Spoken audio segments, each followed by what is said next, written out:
Peace community. If you're new, welcome to the community. If you are a part of the community, welcome back. R.I.P. to Malikah Shabazz, the daughter of Malcolm X, who was found dead in her Brooklyn apartment couple of days ago. Is very, very sad to hear. And right now, everybody drop y'all likes for this queen right here. Drop your likes. All right, man. This is a powerful queen coming from a powerful, powerful root.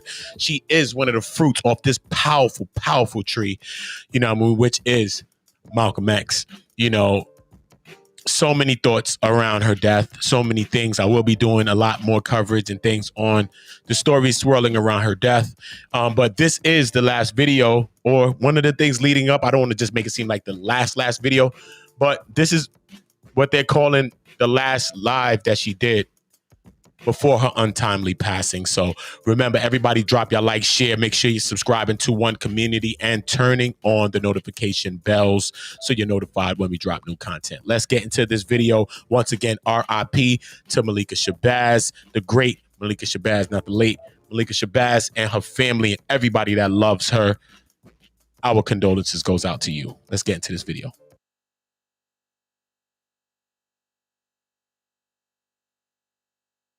Conference. Africa must unite, and we're trying to discuss how the elders can pass the torch to the youth.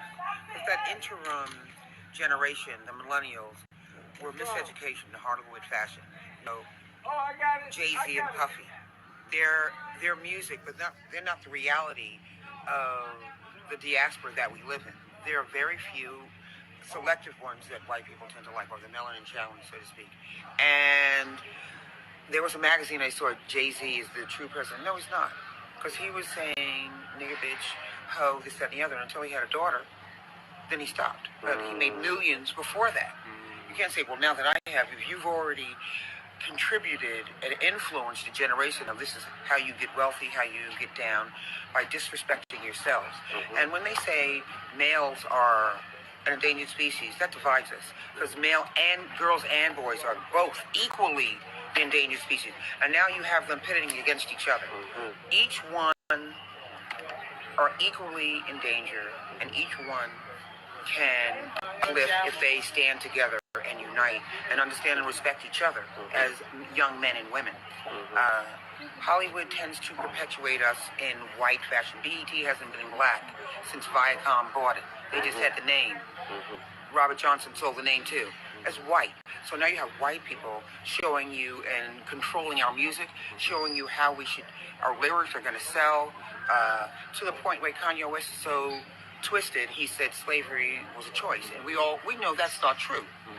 But he's warped, and he's so famous that people might say, oh, really? And not really understand that it was a violence and a most incredible, inhumane act against a people of color, that we were scattered all over the world. We have black Chinese, black Europeans, black Asians, black Europeans, black Latin, we're all over the world. And we need to understand that we need to support each other and understand that any drop of melanin, you need to try to support. But the real thing is about the men and the women respecting each other. Women are in danger too. They're left pregnant, single parents, and struggling on their own. Drugs are running rampant. Prostitution is running rampant. But education is also very important.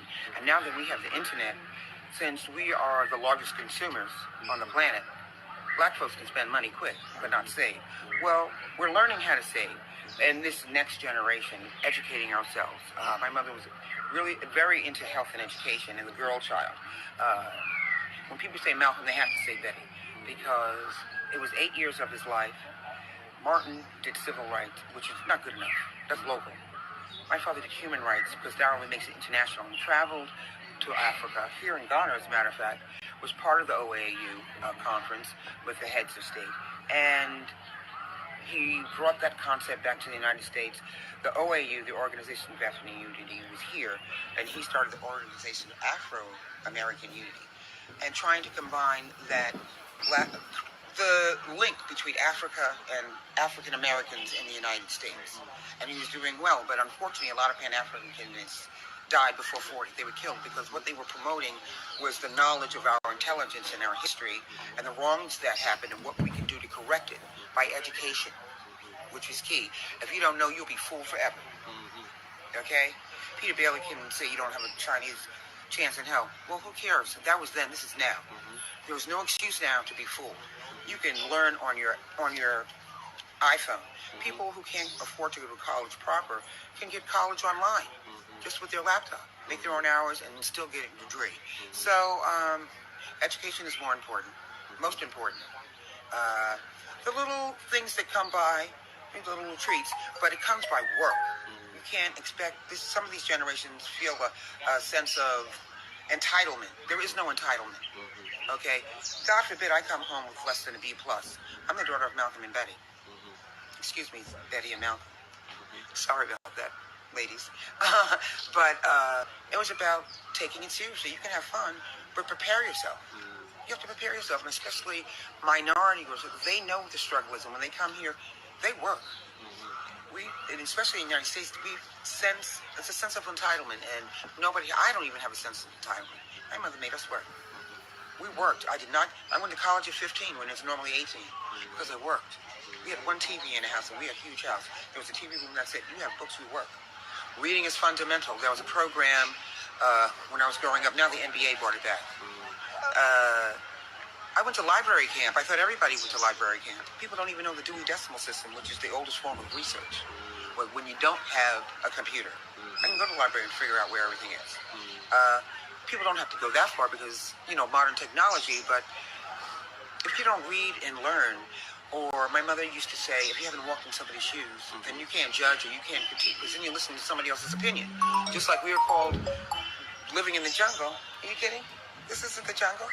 I was just over in a girlfriend's house who works at the United Nations. She now lives in New Orleans. Beautiful swimming pool, the whole night. It's not everything. Ghana is probably one of the only countries that's never had conflict internally, but they still have issues of being suppressed by outsiders who were kicked out. Those Euros still don't want to give up. Now you get the Euros out of Africa. Now the Chinese are slipping in the back door when nobody was looking. Asia is they're strict and vicious in ruling in their own countries. Now they're coming over here because they want to rape the resources of the most prominent country of resources, continent in the world. The UN did a study on when each continent would deplete all their resource sources. All of them had a finite date except for Africa. The world can live on Africa infinitum. That's why they're being suppressed. Unfortunately, each country, the 53 states, I believe, they're just being pulled apart. And if there was unity in Africa, I think North America, Europe, and Asia, they would be very afraid. But the corruption, unfortunately, that needs to dissipate. We need to elect this new generation.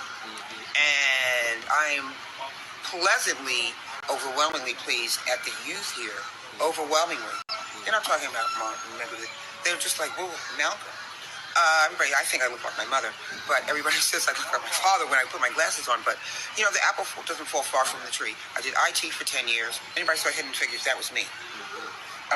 But I'm 6 feet. Those white boys had not a chance. Everything had to go through me before it went out.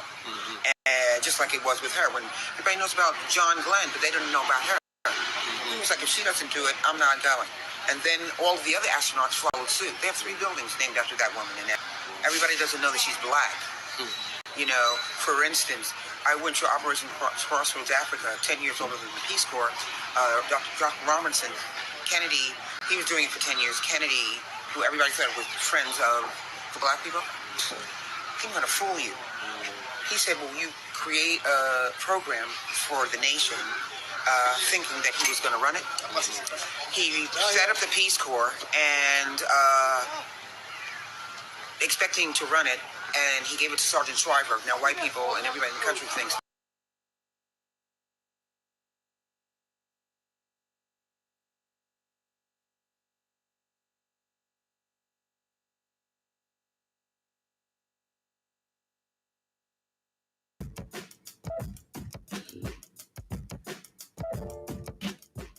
there you have it. You already know Words from Malikah Shabazz, the great Malikah Shabazz, the daughter of Malcolm X, who has passed away untimely a couple of days ago in her apartment in Brooklyn. I think her daughter came home and found her in the apartment. Very, very sad. Very, very sad news. Our hearts go out to the whole entire family. Yeah, you know what I mean? Let's keep the family in our prayers. Salute to everybody. Remember, subscribe to One Community. Drop your likes. Make sure you turn the notification bells on because we drop so much content. And I'm going to be slowing down so I could give y'all a lot more quality than quantity. So that's why I've been backing up a lot. So salute to all of y'all because y'all make this a possible thing. You know what I mean? When we put our minds together on our commonalities, we achieve great things. And I am glad and happy to achieve such great honors with you all. We appreciate you. One love, one